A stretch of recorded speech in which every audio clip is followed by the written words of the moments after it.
Baik, Kak Riki sebelumnya sudah bisa dimulai, Kak. Bisa, bisa, bisa. Oke, Assalamualaikum warahmatullahi wabarakatuh. Waalaikumsalam Selamat warahmatullahi malam semuanya. Sebelumnya terima kasih kepada Kak Riki sudah bersedia untuk hadir dan bersedia untuk diwawancarai. Sebelumnya kami merupakan kelompok dari mata kuliah Kapasitas Elektrik Kimia yang kami diberikan tugas untuk mewawancarai alumni, khususnya alumni analisis kimia terkait bagaimana sih analisis kimia ketika di dunia kerja nanti. Nah, sebelumnya perkenalkan nama saya Septian Namayanti dan rekan saya ada Jihan Kamila dan Nazo Eka Andriani. Kita lanjut aja ya, Kak. Ya, Sebelumnya, sebelumnya untuk Kak Riki boleh perkenalan diri Kakak terlebih dahulu dan saat ini Kakak sedang bekerja di bidang apa dan kenapa Kakak memilih bidang pekerjaan tersebut. oke, baik. Terima kasih Septi atas kesempatannya. Izin teman-teman, eh, ingin memperkenalkan diri. Nama aku Riki Suhaimi, biasa dipanggil Riki. Aku angkatan 2018, angkatan 55. Terus sekarang bekerja di PT Guardian Parmatama di bagian R&D analis. Tadi pertanyaan terakhirnya apa? Patah-patah? Nggak tahu. Aku yang patah-patah atau kamu nih? Ini Kak, tadi kan Kakak di Guardian Guardian ya. Nah, kalau Hmm. Guardian itu di bidang apa ya Kak? Terus kayak kenapa Kakak memilih di bidang tersebut? Oh, ya, Guardian sendiri itu ada di bidang farmasi, produksi obat. Kenapa aku memilih di farmasi? Sebenarnya lebih ke challenging aja sih, sama R&D analisanya. Kayak pengen tahu seperti apa sih eh, research and development di bagian farmasi itu seperti apa gitu.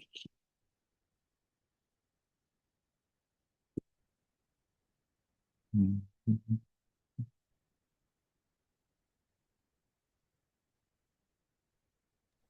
Oke Kak, berarti di bidang farmasi, kita belajar farmasi itu di semester berapa teh? Jihan, wek, Empat, semester empat ya, 4 Sa? ya? Oke, Wah, iya. aku Ternyata, kayaknya kita beda. Aku tapi Kak kalau aku kayaknya misalnya di semester bidang 5 apa ya? farmasi itu kan sebenarnya, Mm-mm. oh, eh, kalau misalnya di bidang farmasi itu kan sebenarnya ada jurusan lagi kan ya Kak yang lebih spesifik di bidang farmasi. Berarti walaupun kita cuman belajar matkul di semester 4, berarti kita tetap bisa bersaing ya Kak dari jurusan farmasi tersebut. Sebenarnya lebih ke ininya sih, lebih ke penempatan di bagian mananya gitu ya. Karena kan kalau kayak kita jurusan analisis kimia kan lebih ke laboratoriumnya ya. Tapi kalau misalnya anak-anak farmasi sendiri itu biasanya ada di bagian formulasinya, terus bagian QA-nya, quality assurance. Terus kalau kayak kita di analisis kimia sendiri itu biasanya di bagian R&D sama QC-nya sih. Jadi kayak kalau dibilang kita saingan sama anak-anak farmasi sih sebenarnya enggak juga, karena beda beda tupoksinya lah ibaratnya kalau di perusahaan farmasi sendiri. Oke, berarti bisa dibilang kalau farmasi-farmasi kita-kita gitu ya Kak. Berarti untuk analisis farmasi meskipun berarti analisisnya masih berkaitan sama analisis kimia juga ya Kak? Ya, betul. Betul sekali. Oke, eh, lanjut ya Kak. Menurut Kakak nih kira-kira skill apa ya Kak yang dibutuhin ketika kita mau masuk ke dunia industri entah pada saat sekarang sebagai mahasiswa, apalagi kan kita udah semester 6 ya Kak. Bentar lagi kita Hmm, insya Allah lulus, mudah-mudahan lulus. amin. Kira-kira apa nih Kak yang perlu? Sebenarnya kalau untuk skill apa sih yang kita butuhin ya? Eh, Kalau dari aku pribadi sendiri, yang dulu waktu kuliah, skill yang benar-benar aku tekankan itu benar-benar di bagian bagaimana cara aku beradaptasi di lingkungan baru. Sembari memang kita kan memang tujuan utamanya kuliah ya, kuliah dalam artian kita emang mencari ilmu lah ibaratnya. Itu bohong kalau misalnya dia bilang kalau ke kuliah dia nggak mencari ilmu. Cuma selain daripada kita nyari ilmu, kita harus bisa juga beradaptasi sih. Lebih ke kayak kita sepintar-pintar apapun kita, kalau misalnya kita tidak bisa beradaptasi di lingkungan baru, menurut aku kurang worth it untuk di jenjang industri lah after kampus gitu. Berarti lebih ke soft skill ya, Kak? Ya, betul, Soft skill dari cara kita beradaptasi, cara kita bekerja sama dalam tim mungkin betul, ya, Kak? betul. Karena kan kalau kalau misalnya kita bicara soal hard skill ya, pasti kan Ya. tiap orang pastilah, nggak mungkin enggak lah, dia apalagi kalian kan 4 tahun kuliah di IPB, nggak mungkin lah kalian nggak punya hard skill gitu loh, nggak punya kemampuan dalam segi analisis, mengolah data, terus dalam segi apapun itulah terkait dengan hard skill. Tapi eh, nggak tidak sedikit, tidak banyak dari kalian, atau mungkin cuma sedikit yang aware gitu, paham kalau ke dunia kerja itu nggak cuma hard skill yang dipakai, tapi soft skillnya juga gitu. Eh, berarti Kak, kita kan semester ini kebetulan belajar kemometrik atau Hmm. kayak metodologi penelitian. Nah, berarti kalau misalnya software-software kayak desain expert, terus Orange gitu, berarti itu juga dibutuhin nggak ya Kak kira-kira ketika kita mau lanjut ke industri gitu? Kalau untuk seperti itu, menurut aku pribadi sangat-sangat dibutuhin ya. Lebih ke paling nantinya kalian tuh mau ke arah mana gitu loh. After kampusnya mau ke arah mana, karena kan sepengetahuan aku di Ankim itu kan punya banyak ini ya, punya banyak bidang-bidang gitu loh, kayak misal kimia farmasi, industri, kimia lingkungan dan lain-lain gitu. Nah, mungkin bagaimana cara kalian aja sih dalam hal menguasai salah satu atau mungkin beberapa dari bidang-bidang yang kita pelajari di Ankim, biar bisa dimanfaatkan ke luar gitu loh. Kalau untuk ditanya penting atau enggaknya, atau berguna atau enggaknya untuk nanti after kampus, yang menurut aku berguna banget. Paling lebih ke kitanya sendiri aja pengen mendalami yang di bagian mana gitu. Oke Kak, berarti bisa dibilang kalau misalnya sekarang analisis kimia yang sekarang tuh berarti belum sespesifik itu ya Kak. Berarti kita tuh jatuhnya masih general dan setelah kita bekerja baru kita mau menentukan spesifik kita mau ke arah mana gitu ya. Betul, Ah, betul. oke. Oke, mungkin dari aku segini, dari teman-teman mungkin dari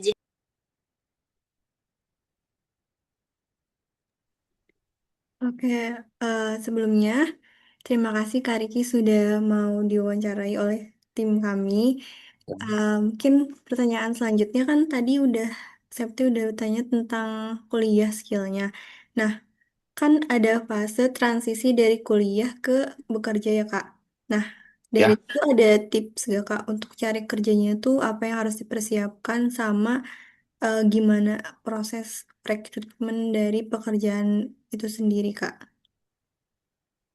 Kalau untuk fase fase peralihannya ya, ibaratnya fase peralihannya sih lebih ke, kalau dulu aku lebih belajar banyak di pas PKL-nya sih, karena kan fungsi dari PKL itu kan biar kita terbiasa di dunia industri ya, makanya kayak ya seakan-akan kita benar-benar bekerja lah, jadi benar-benar dimanfaatin. Apalagi kan waktu di zaman aku dulu cuma 3 bulan ya PKL-nya, jadi benar-benar belajarnya ya harus cepat, harus benar-benar kita tuh paham, oh seperti ini industri gitu. Kalau di kalian kan udah lumayan enak ya, lumayan kalau nggak salah 6 bulan kalau nggak satu.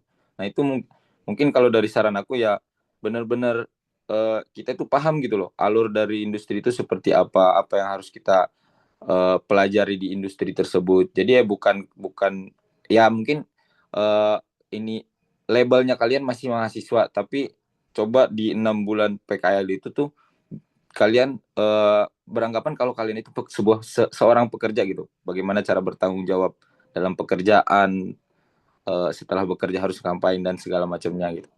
Itu sih kalau untuk peralihannya. Kalau untuk apa yang disiapkan ke dunia kerja itu sendiri sih lebih ke, yang pertama kita tuh harus paham dulu sih kita itu expert di bidang apa gitu, paham di bidang apa, kita konsernya di bidang apa, kita tuh tertarik di bidang apa, atau bahkan mungkin kalian itu adalah orang yang tertarik ke semuanya gitu, kayak pengen nyoba ini, pengen nyoba A, pengen nyoba B, pengen nyoba C. Itu menurut aku dua hal yang sangat berbeda. Jadi tergantung pribadi masing-masing kayak pengennya seperti apa gitu. Ada mungkin orang-orang yang dia suka di kimia lingkungan, ya udah dari dia daftar kerja pun yang dia lirik itu loker-loker yang di bagian lingkungan, di bagian yang lain gak bakal dilirik. Nah, ada orang yang tipikalnya yang pengen tahu semua-semuanya, pengen tahu di farmasi, pengen tahu di lingkungan segala macam. Nah, itu biasanya dia nge-apply-nya benar-benar nge-apply semuanya gitu loh. Jadi nanti di mana rezekinya aja, di mana kecantolnya aja, nah itu yang dia jalanin gitu. Oke, terima kasih Kak untuk share pengalamannya. Terus kan ada eh untuk dunia kerja itu ada tahapan seleksi ya Kak. Ya, Tuh aku penasaran sih Kak, gimana tahap seleksi itu, terutama di oh, bidang kita kimia. kalau untuk seleksi sendiri sih eh, ya aku nggak tahu sih ya di bidang-bidang lain seperti apa ya. Cuma kalau untuk di bidang kimia sendiri itu dari yang pernah aku jalani itu biasanya ada tahap psikotes dulu. Biasanya kayak psikotes ya, psikotes ringan lah. Ibaratnya kayak nggak perlu belajar tapi perlu apa ya, sering-sering ngerjain soal aja udah gitu. Itu paling, dan badan fit segala macam. Nah itu biasanya psikotesnya lancar lah, nggak bakal susah sesusah itulah psikotes tuh. Nah biasanya next setelah psikotes lulus biasanya baru ke HRD. Nah interview ke HRD. Biasanya interview HRD itu paling lebih ke HRD itu pengen tahu nih kita itu seperti apa sih orangnya gitu. Dari segi cara kita, emosional kita seperti apa, cara kita beradaptasinya seperti apa, kita butuh waktu yang lama atau enggak. Terus juga kita orangnya teliti, boros apa segala macam. Nah, itulah yang poin-poin yang dia pengen tanyakan dari kita. Nah, biasanya emang kalau kalau kalau tips dari aku sendiri sih untuk melewati HRD ini tidak perlu terlalu jujur-jujur banget. Kalau memang mau jujur juga kita tuh harus tahu bagaimana sih menghandle kekurangan kita tersebut. Karena dia bakal nanya kekurangan sama kelebihan kita kan. Nah, ketika ketika kita menjawab kekurangan kita yang emang dia nggak suka, tapi kita tidak memberikan solusi yang bagus, biasanya dia kurang suka sama kitanya. Tapi ketika emang kita ngasih tahu kekurangan dan kita juga ngasih tahu cara kita meminimalisir kekurangan tersebut, biasanya dia lebih suka gitu. Nah, after itu setelah lulus dari HRD baru kita interview user. User itu biasanya antara supervisor, leader, biasanya asisten manajer juga, kadang manajer, bahkan kadang direktur dan segala macamnya lah. Pokoknya petinggi-petinggi di dalam departemen kita yang pengen kita tuju lah. Nah, itu biasanya paling bermacam-macam sih.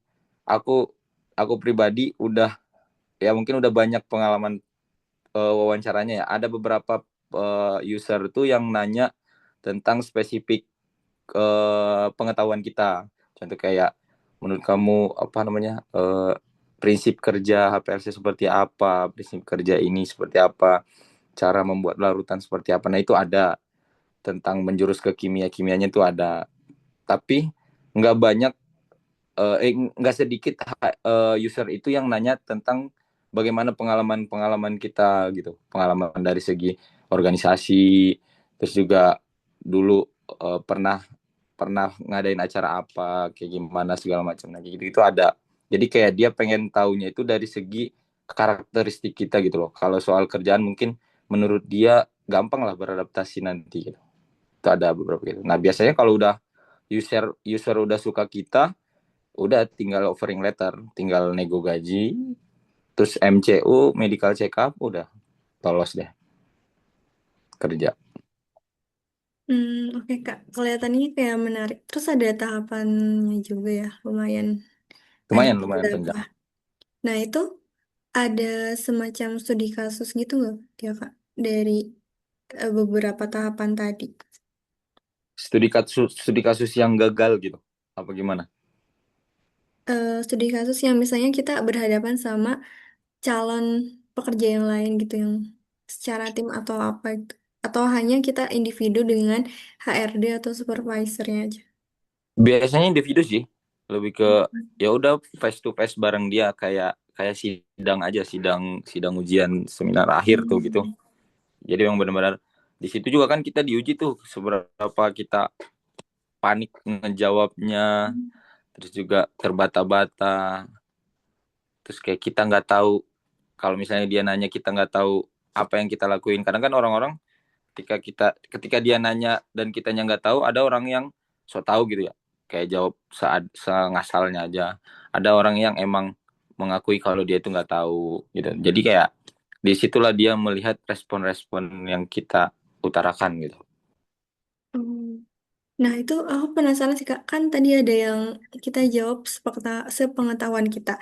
Atau kita jawab yang nggak tahu aja. Itu baiknya yang mana? Yang kita bilang aja nggak tahu. Atau kita jawab aja Lebih ke sepengetahuan kita sih, kayak misal yang penting jangan so tahu aja, yang penting kayak kalau emang dari 1 sampai 10 kita cuma tahu 2, ya it's okay, nggak apa-apa, nggak melulu harus sempurna kan. Terus juga kalau emang sama sekali kita nggak tahu, ya mau nggak mau jujur aja. Kak, fun fact-nya, aku dulu waktu interview yang kerja yang sekarang itu kan aku sedikit beralih dari yang nggak megang kimia, jadi sekarang megang kimia lah. Ibaratnya kayak sebelumnya aku tuh di bagian mikrobiologi, sekarang aku udah ke kimia. Nah itu dari usernya sendiri tuh nanya-nanya terkait dengan prinsip APLC, prinsip kerja dan segala macamnya. Itu tuh bener-bener aku buta lah, nggak tahu lah, kan udah lama lulus ya, jadi kayak udah nggak tahu gitu loh. Tapi emang eh, basic dari yang dia tanya itu aku tahu gitu loh, bukan nggak yang nyampe hard sampai ke kolom segala macam pas gerak atau gimana. Cuma kalau dia tahu, kalau dia nanya prinsip kerjanya itu apa, ya aku tahu gitu, kayak basic-basicnya itu kita masih ada gitu loh. Itu sih paling kayak kita lulus jangan jangan kosong banget lah, kayak kita tahu ada yang kita bawa ke dunia kerja gitu. Oke, Kak. Menarik banget. Nah, kan itu dari teori itu pasti kepake banget ya, Kak. Tapi kalau misalnya ditanya kayak soal pengalaman organisasi atau magang itu berpengaruh besar nggak, Kak?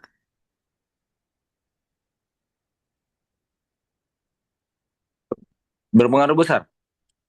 Aku orang yang pertama bilang kepanitiaan dan segala macam itu berpengaruh besar.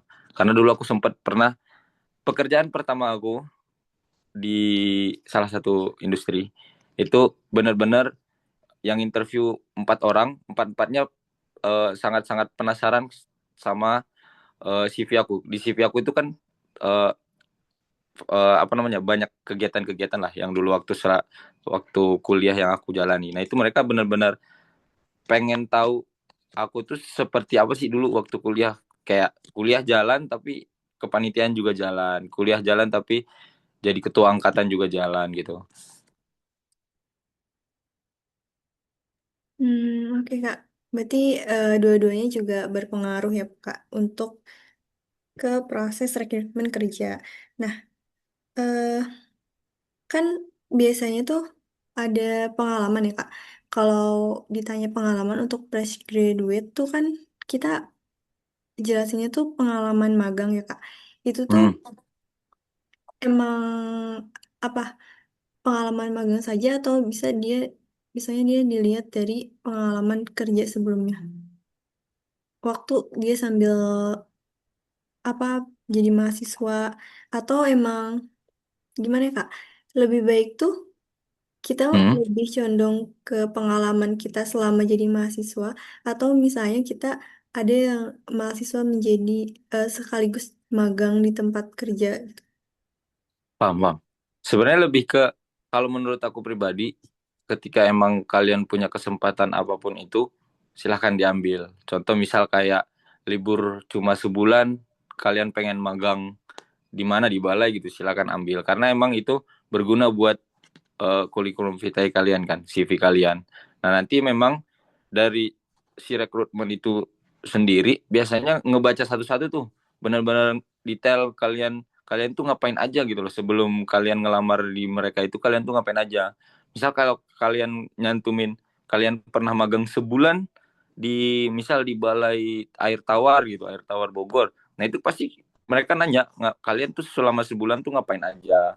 Ceritain dong kalian uh, disuruhnya apa aja, terus kalian apa yang kalian dapat. Makanya menurut aku ketika memang kalian udah kan kalian udah di akhir ya, jadi kayak sedikit kemungkinan untuk dapat kesempatan magang sebulan-bulan gitu. Jadi kayak maksimalin aja magang yang 6 bulan nanti.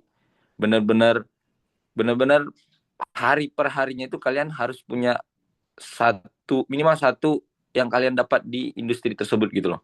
Contoh kayak misal hari pertama mungkin masih pengenalan, mungkin hari kedua kalian udah tahu cara cara nimbang seperti apa yang baik dan benar di skala industri. Mungkin mungkin kalian ya aku akui lah kalian mungkin bisa lebih jago dari segi analisa dibanding aku, tapi dari segi skala lab kampus dengan skala industri itu pasti berbeda. Bagaimana cara kita mengefisiensikan waktu menimbang 1.000 sampel dengan waktu yang sesingkat mungkin, bagaimana cara kita menganalisa dengan semaksimal mungkin gitu lah. Pokoknya itu yang hal-hal yang kalian harus dapat nanti di waktu magang gitu. Pasti ditanyain kok. Jadi ya apa yang dicantumkan di dalam CV biasanya itu yang dicantumkan yang ditanyakan sama interviewer.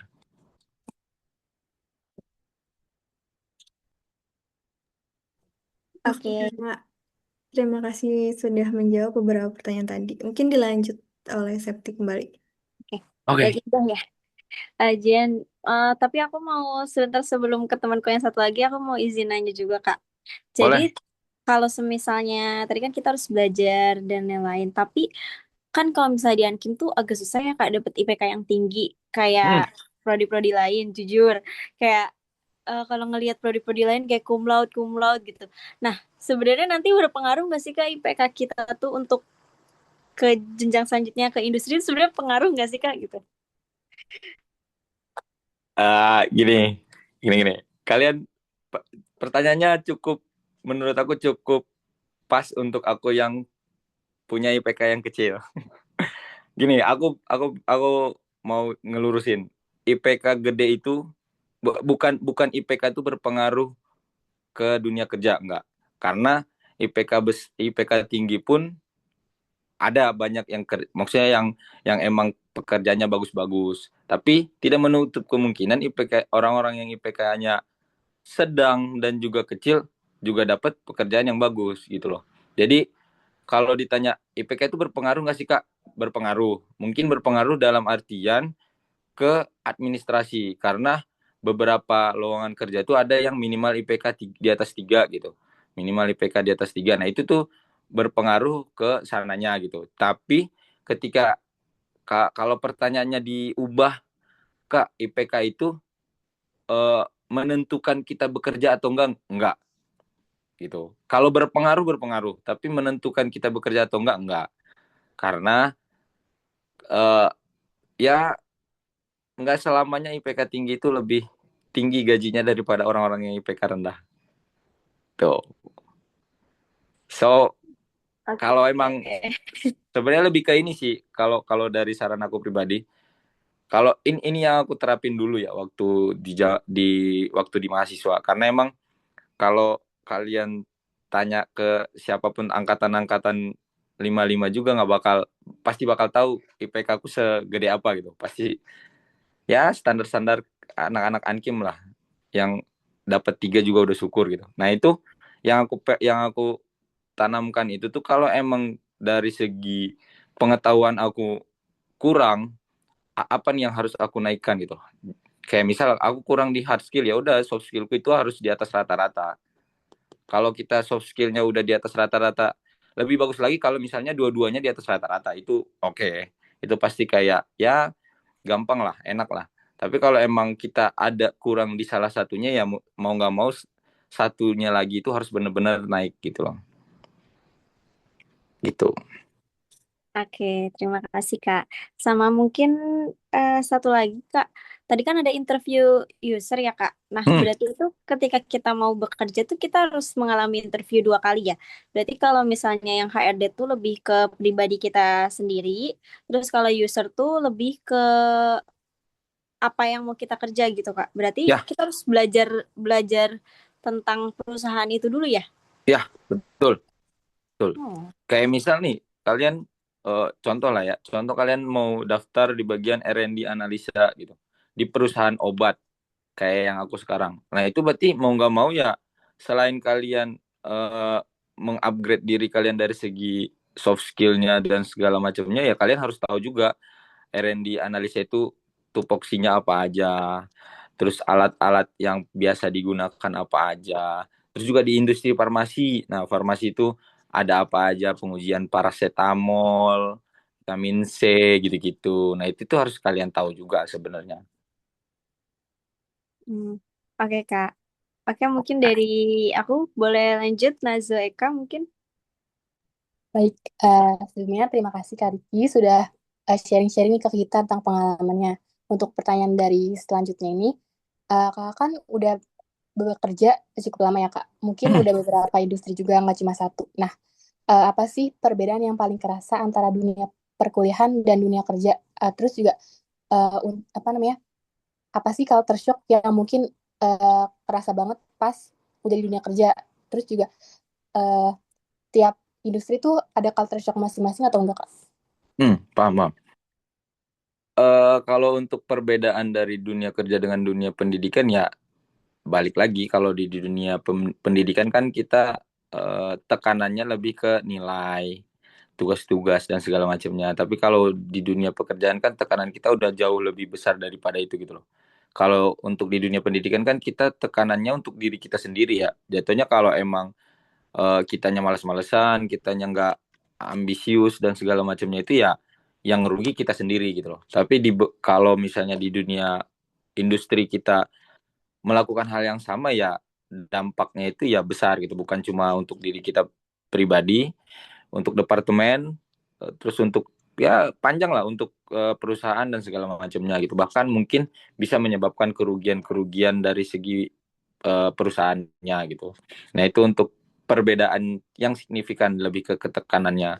Kalau untuk culture shock yang paling paling paling aku rasain sih lebih ke harus bener-bener bertanggung jawab sih, lebih ke bertanggung jawab karena kan kalau kita kuliah dulu kan ibaratnya kayak ya udah gitu loh. Kalau misalnya ketinggalan satu materi ya it's okay, nggak apa-apa, masih ada materi-materi lain gitu loh. Tapi kalau untuk di dunia kerja ini benar-benar kita harus survive banget, benar-benar harus nggak bisa ketinggalan sama sekali, kayak ya udah harus mengikuti semuanya, harus beradaptasi dengan pekerjaan semuanya, dan benar-benar harus mengikuti jalannya proses dari yang kita kerjakan sih setiap harinya gitu. Itu sih culture shock yang paling utama, karena kalau di kuliah kan kita masih ada ya ibaratnya masih bisa dibantu sama teman-teman ya, kayak misal kita ngerjain laporan bisa dibantuin segala macam tugas atau apapun itu kalau kita nggak ngerti. Tapi di dunia kerja ya benar-benar harus bertanggung jawab aja sih, lebih ke bertanggung jawab. Untuk perbedaan di tiap industrinya pasti beda lah, pasti pasti sangat-sangat beda lah. Apalagi aku tuh eh, di tiap industri yang udah aku jalani itu beda-beda. Jadi kayak misal industri pertama aku itu di bagian lingkungan, industri kedua aku di bagian sabun, terus industri ketiga aku di bagian pangan, industri keempat sekarang aku di bagian farmasi. Jadi kayak pasti tanggung jawabnya udah beda, eh, yang dilakukan pun tiap harinya beda, setiap harinya. Terus juga pelajaran-pelajaran yang kita dapat juga beda, cara kita beradaptasinya pun ya beda-beda. Pokoknya yang sejauh ini yang aku alami sih beda-beda semua sih. Tuh. Baik, terima kasih Kak. Untuk pertanyaan selanjutnya, kita ini kan selama kuliah kurang lebih 4 tahun ya Kak, atau Kakak 3 tahun. Itu kan banyak mata kuliahnya ya Kak. Mungkin kayak Hmm. sistem standarisasi mutu, terus juga di semester ini kita dapat kayak identifikasi spektrum seni organik gitu-gitu kan Kak. Nah, itu tuh sebenarnya mata kuliah yang kita pelajari saat ini apakah udah cukup relevan dengan pekerjaan yang di industri? Eh jujur sebenarnya mata kuliah yang kamu sebutin tadi itu nggak ada di mata kuliahku dulu. Bukan nggak ada sih, lebih ke namanya beda kali ya. Namanya udah beda karena emang beda kurikulum kan ya. Kalau untuk setahu aku setahu aku pribadi nih, aku kan ya mungkin aku 3 tahun dulu kuliah, plus juga aku pernah jadi asisten dosen juga kan. Jadi kayak aku tahu nih mata kuliah kalian tuh seperti apa. Nah kalau menurut aku pribadi sendiri, kalau untuk dari segi mata kuliahnya sendiri itu, menurut aku udah cukup untuk ke dunia pekerjaan, ke dunia industri lah ibaratnya. Kalau dari segi mata kuliahnya, mungkin lebih ke kita itu sebenarnya kurangnya itu bukan di mata kuliahnya, bukan di uh, pengetahuannya lah ibaratnya kayak kuliahnya gitu. Kita itu lebih ke kurangnya itu lebih ke alat-alat instrumentasinya sih sebenarnya.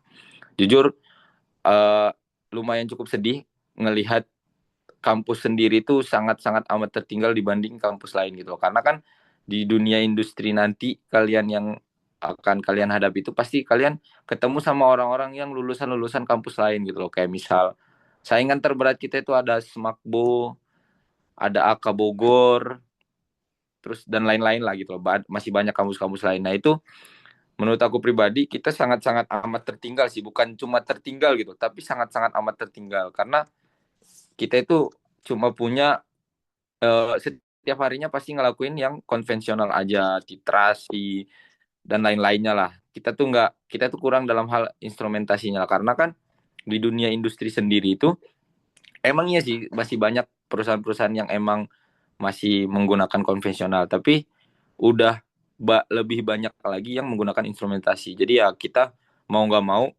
beradaptasinya lebih lama ketimbang orang-orang yang lulusan-lulusan yang punya instrumen bagus-bagus gitu. Baik, sebenarnya mungkin saya dan teman-teman yang lain juga cukup relate untuk yang soal instrumen itu ya Kak. Mungkin bisa dibilang kita bertiga juga eh, nggak yang menguasai banget untuk instrumen karena jarang pakai kan Kak. Nah, untuk pertanyaan selanjutnya, eh, apa sih yang apa namanya hal penting yang ternyata tuh pas di dunia kerja tuh ngerasa oh ini tuh ternyata penting tapi kurang dipelajari saat di kuliah. Apa ya? Wah, lumayan susah nih. Hal penting yang ternyata apa ya? Hal nggak semuanya penting sih, semuanya penting menurut aku kayak hal-hal yang ada di kuliah itu semuanya penting. Mungkin karena mungkin aku tipikal yang dulu waktu kuliah benar-benar bukan cuma kuliah doang, kayak punya banyak kegiatan dan segala macamnya. Jadi aku nggak ngerasa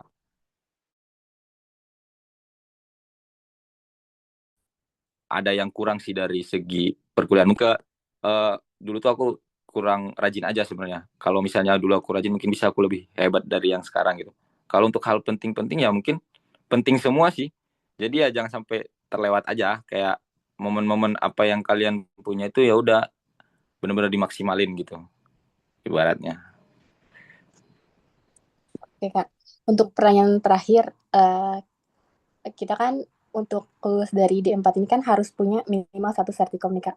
Nah, sebenarnya kan sertikom itu banyak ya Kak. Ada sertikom instrumen, terus juga K3, terus juga sertikom buat analis kimia. Nah, yang buat pertama kali nih Kak, menurut Kakak yang paling penting tuh apa ya Kak, yang buat diambil pertama kali sebagai fresh graduate? Itu sorry mau nanya lagi, mau nanya balik. Sertikomnya itu keluar gitu, kayak kalian mengikuti pelatihan-pelatihan gitu apa gimana? Iya Kak, itu kita jadi wajib punya satu sertikom minimal. Jadi kayak yang udah terakreditasi BNSP gitu Kak. Biaya sendiri tapi. Iya, Waduh, keren keren keren. Tuh. Aduh, apa ya? Jujur sebenarnya gini loh. Kalau untuk sertifikat kompetensi itu kan, nah ini juga nih. Aku sedikit sharing ke kalian. Mungkin kalian bisa jadi jembatan lah. Mungkin ini kan apalagi ini tugas yang bakal dikumpulin ke dosen kan, iya nggak sih? Boleh tahu nggak dosennya siapa? Pak Tekad, Kak. Ah, oke, Eh, thank you. Siapa? Masa kalian lupa dosen kalian? ini Kak, Bu Novia. Oh, Bonapia. Tapi KMK-nya Pak Tekad. Iya, tapi Ah, kayaknya Pak Tekad. oke, thank you, thank you. Ya, semoga mereka masih kenal aku lah. Soalnya dulu aku waktu jadi asdos masih ketemu mereka, Pak Tekat sama Bu Novia. Mungkin untuk sebagai saran ya buat eh, akademik akademika dari analis kimia, baik itu dosen semua lah, semua aspek yang bekerja di analisis kimia. Ya jujur aku sendiri di dunia industri ini sangat-sangat iri, sangat-sangat merasa tertinggal lah dibanding saingan-saingan kita gitu loh, saingan-saingan kayak Smakbo atau AK atau apapun itu. Karena cuma kita yang nggak punya sertifikat kompetensi yang bisa dibawa ke dunia kerja dari pihak kampus sendiri, bukan dari pihak luar. Karena kan yang tadi, karena kan tadi yang Najwa tanyakan kan dari pihak luar ya. Nah makanya ini aku pengen pengen banget ngasih masukan gitu buat Ankim sendiri tuh kayak harus punya sertifikat pribadi gitu loh, bukan cuma sertifikat ujian kompetensi. Kalau menurut aku kalau ujian kompetensi nggak bakal berpengaruh apa-apa ke dunia kerja, tapi ketika emang kita itu punya sertifikat kompetensi, misal analitik dasar atau sertifikat kompetensi alat, apalagi alat-alat, wah keren banget itu sebagai nilai plus buat mahasiswa-mahasiswa untuk ke jenjang selanjutnya gitu loh. Kalau untuk pertanyaan dari Najwa sendiri, sertifikat apa yang harus kalian punya untuk ke jenjang pekerjaan? Balik lagi ke yang aku jelasin di awal-awal tadi tuh. Kalian tuh sebenarnya pengen mau ngapain gitu loh setelah lulus tuh, pengennya itu ke industri bagian apa gitu. Contoh misal kalau misalnya kamu tertarik dengan eh, ke analisan kayak misal jadi eh, R&D analisa atau QC atau apapun itu yang memang benar-benar megang-megang alat, ya udah cari sertifikat kompetensi kayak misal HPLC, Spektro atau gizi gitu, atau apa apapun itu alatnya, sikat aja. Nah itu kalau misalnya kalian lebih concern ke bagian quality control, nah itu quality control mungkin ada sertifikat quality control. Kalau kalian concernnya di bagian formulasi, kita juga sebenarnya bisa masuk ke formulasi kayak misal formulasi di makanan dan segala macam. Nah itu silahkan. Kalau kalian tertariknya di bagian mikrobiologi, silahkan cari sertifikat-sertifikat mikrobiologi. Jadi kayak kalau ditanya apa sih yang paling penting, nggak ada yang paling penting, semuanya sama gitu loh. Tergantung dari kapabilitas kalian, tergantung dari apa yang kalian punya, apa yang kalian tertarik dan segala macamnya. Terus juga tergantung dari biaya yang kalian punya. Jadi menurut aku nggak usah dipaksain. Sorry nih kalau misalnya ngasih saran yang salah ya. Bagi dosen mungkin saran-saran yang aku kasih ini mungkin salah. Tapi bagi aku sendiri, bagi aku pribadi nih ya, menurut aku nggak usah nyari sertifikat-sertifikat yang terlalu mahal lah. Nggak buat apa. Nggak bakal, ya berguna, cuma nggak bakal membuat kamu jadi orang yang wow gitu, enggak. Sertifikat kan bisa gampang dapat di mana aja, cuma tinggal bayar, ikuti pelatihan, selesai, pasti dapat sertifikat gitu. Kayak misal HSE di mana-mana sekarang banyak, tapi ya itu kan, itu orang-orang cuma pengen dapat sertifikat itu, cuma biasanya orang-orang nyari sertifikat itu buat yang pertama kayak nyari kerja, terus yang kedua ya mungkin dia biar bisa naik jabatan atau biar bisa naik gaji dan segala macamnya. Jadi ya balik lagi ke kemampuan kalian aja. Kalian misalnya mampunya cuma ya kayak gini, ya silahkan. Yang penting sesuai dengan syarat yang ditentukan sama kampus gitu loh. Kayak misal tadi kampus bilang harus apa BNSP atau apapun itu, ya itu jalanin gitu. Gitu.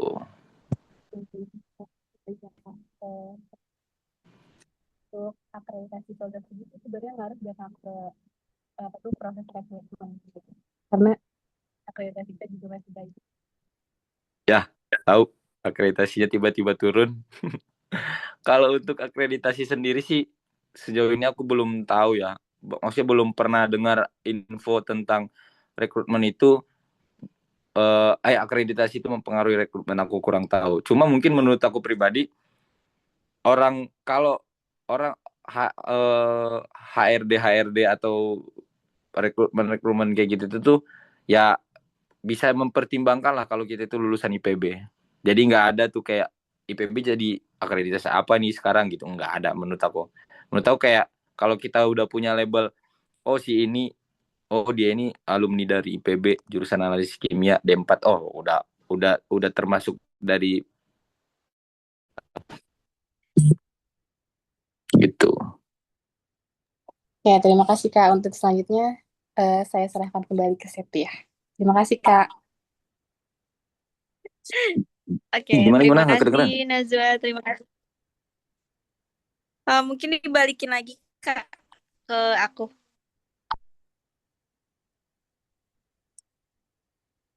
Suara aku terdengar? Terdengar. Oke. Dari Jihan dan Najwa, apa ada pertanyaan lagi? Atau sudah cukup? Sudah cukup. Sudah cukup. Oke. Berarti akreditasi nggak dilihat-lihat banget ya Kak? Maksudnya kayak, oh yang penting kita Ankim ada di IPB gitu Kak. Ya benar, nggak ada tuh. Tinggalnya lulusan IPB oke lah. Oke Kak. Sama aku mau nanya ini paling Kak. Kakak tuh bilang kalau misalnya soft skill yang benar-benar harus dikuasain yang pertama kali adalah adaptasi. Dan tadi mungkin kakak bilang juga kalau kakak tuh udah di berbagai industri, udah pindah-pindah industri gitu Kak. Nah, berarti kayak job desk-nya beda-beda, terus orangnya beda-beda. Nah, itu tuh gimana Kak cara menyesuaikannya? Apalagi kan kakak tuh dari satu bidang ke bidang yang lain ya. Maksudnya kayak kalau kata kita sih lintas jurusan gitu kayak linjur. Nah, itu tuh gimana Kak cara kita mengadaptasi diri kita? Kalau untuk gimana cara beradaptasi kita ya, kalau aku sendiri yang aku jalani itu ya kemarin tuh yang pertama itu ya aku harus paham dulu nih job desk aku tuh apa aja gitu. Kayak setiap harinya itu aku harus ngelakuin apa, kayak misal gimana sih pembagian job desk-nya di dalam departemen tersebut. Terus kayak ya udah setelah itu ya kita beradaptasi dengan pekerjaannya. Setelah beradaptasi dengan pekerjaannya mungkin beradaptasi dengan eh, lingkungannya, kayak sama orang ini ya kita harus seperti apa, sama kita tuh kayak gimana harus bersikap gitu-gitu aja sih. Karena menurut aku pribadi ya kalau emang uh, itu sih keunggulan kita sebagai seorang mahasiswa ketimbang yang bukan mahasiswa ya, lebih ke kita itu lebih gampang lah beradaptasi dibandingkan mereka gitu. Karena kan kita di dunia kuliah aja uh, di dunia kuliah aja kita tuh udah beradaptasi lah, udah punya gambaran kayak gimana cara menghadapi orang yang seperti ini, orang bahkan kita kan balik lagi lebih ke banyak suku ya, kita ada yang dari Sumatera, Sunda, Jawa segala macam. Nah itu kita udah ngerti tuh kalau orang Sumatera harus kayak gimana, kalau ada yang suaranya keras harus kayak gimana gitu tuh kayak ya beradaptasi dalam hal seperti itu aja sih sebenarnya simpelnya. Karena emang kalau kita uh, susah dalam beradaptasi di tempat yang baru, menurut aku mempersulit semuanya sih, mempersulit kerjaan kita. Karena di dunia kerja pun ya bisa dibilang kalau orang-orang bilang dunia sikut-sikutan benar adanya gitu, benar-benar ada, benar-benar real sikut-sikutan. Makanya perlunya kita beradaptasi itu ya kita tahu nih siapa yang harus kita teman, kita tahu nih kayak kita kesulitan harus nanya ke siapa. Karena kan kalau kita sampai salah orang bisa jadi bumerang buat kita, jadi kayak kitanya yang di pojokan dan segala macamnya gitu. Oke Kak, berarti sebenarnya itu menyangkut sama pertanyaan selanjutnya. Mungkin ini pertanyaan terakhir. Aku mau nanya.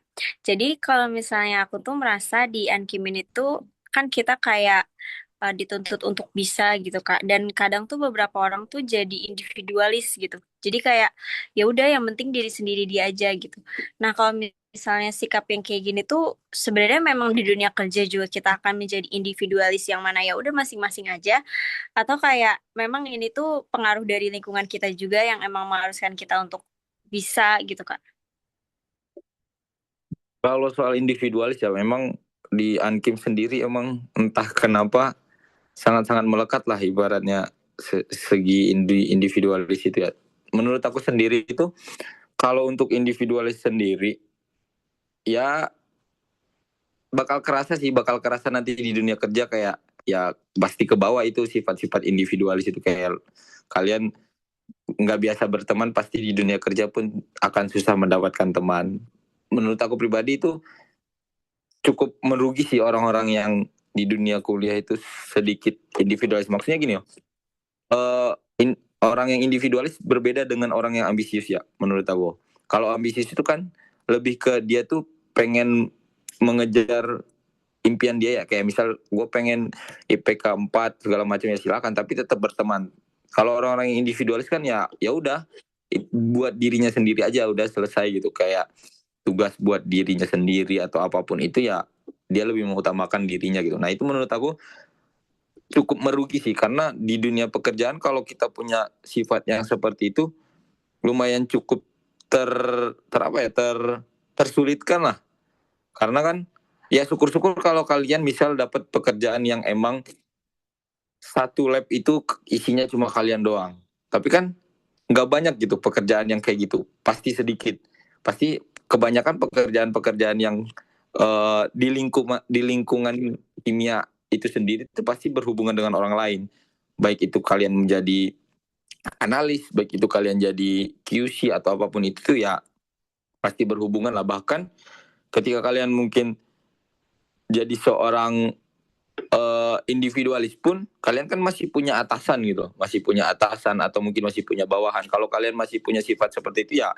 menurut aku lumayan cukup merugi karena nggak pasti susah banget dalam hal beradaptasinya sih kalau yang seperti itu, karena kan biasanya orang-orang individualis juga orang-orang yang pengennya sempurna ya, pengennya apa-apa ya udah apa yang dia mau gitu. Biasanya kayak orang tuh juga nggak suka sama orang yang kayak gituan, pasti bakal dipersulit lah, bakal dibuat gak betah atau apapun itulah menurut aku. Oke, terima kasih Kak Riki penjelasannya.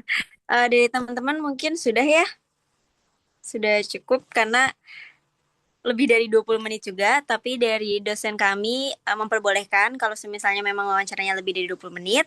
Oke, sebelumnya terima kasih banyak Kak Riki sudah menyediakan waktu, sudah menyempatkan waktu dan sudah menjawab semua pertanyaan dari kami. Terima kasih sudah bersedia untuk diwawancarai. Mungkin mohon maaf Kak kalau misalnya tadi selama pertanyaan ada salah kata atau salah perbuatan. Terima kasih untuk Kak Riki, terima kasih juga teman-teman semuanya. Saya akhiri. Wassalamualaikum warahmatullahi wabarakatuh. Waalaikumsalam warahmatullahi wabarakatuh. Terima kasih Maaf Kak, teman-teman. Terima kasih, maaf Kak. Kak sebelumnya. Bentar Kak, Apa tuh? ya boleh Kenapa foto Jian? foto Iya boleh. dulu nggak? Oke, Oh iya. Ya oke, Allah lupa, maaf. iya nggak Foto apa. dulu deh. Maaf. Oke, aku pandai ya. 1, 2, 3. Lagi. 1, 2, 3. Udah, terima kasih Kak Riki atas waktu Ya, dan sama-sama. Oke. Terima kasih, Kak Riki. insight barunya. Oke. Terima Sukses banget kasih ya buat dosennya Kak. ya. Buat siapa? Bu Ya, siapa sih? Lupa namanya. Bu Bu Novia Novia, Novia. sama Kak. Ya, Pak Tekad. ya. Oke. Siap Kak. Makasih ya teman-teman. Terima Aku kasih. ikut Terima kasih, lab. Kak. Makasih Ya, Kak. sama-sama. Assalamualaikum. Waalaikumsalam. Waalaikumsalam. Udah nih guys.